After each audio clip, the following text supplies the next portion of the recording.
आजच्या ठाकरे बंधूंच्या एकीची बीज ही नेमकी कुठे रुजली तर बहीण जय जयवंती यांच्या मुलाचं लग्न होतं, जयचं लग्न होतं गेल्या वर्षी आणि गेल्या वर्षी पहिल्यांदाच आपल्या भाच्याच्या लग्नात हे दोनही मामा एकत्र आलेले होते। अगदी हसून खेळून ठाकरे कुटुंब एकमेकांशी बोलतंय याची दृश्य सर्वांनी पाहिली आणि इथूनच चर्चा झाली ती म्हणजे ठाकरे एकत्र येणार का या मुद्द्याची। मधल्या काळात उद्धव ठाकरे राज ठाकरे यांच्यात कमालीचा तणाव निर्माण झालेला होता, दुरावा सुद्धा होता। उद्धव ठाकरे आपली बहीण जय जयवंती यांच्या घरी गेलेले नव्हते, पण डिसेंबर 2024 मध्ये जय जयवंती यांचा मुलगा यश देशपांडे याचा साखरपुडा आणि लग्नामध्ये उद्धव आणि राज ठाकरे दोघांची सुद्धा भेट झाली आणि याच भेटीनंतर दोन्ही भाऊ पुन्हा एकत्र येतील याच्या चर्चाही रंगू लागल्या।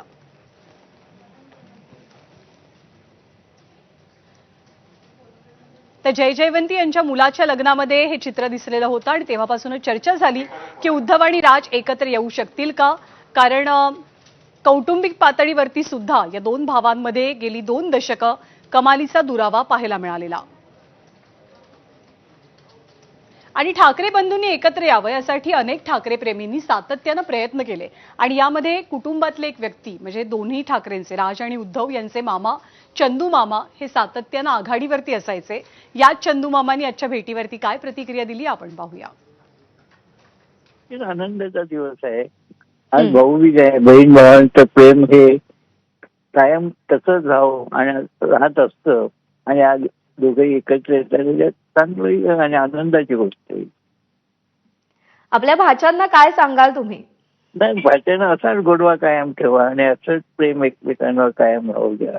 आणि गेली काही वर्ष खूप कठीण होती ही कटुता, ही सातत्यानं होणारी विरोधातली वक्तव्य, ती सगळी आता दूर झाली आहेत, कसं वाटतंय? आनंद आहे ना, सगळी जी झाडं गेलं गंगेला मिळालं, आता नवीन पर्वत आहे आणि दोघांचे प्रेम असंच वाढत राहणार आणि मराठी माणसाची चांगली गोष्ट आहे।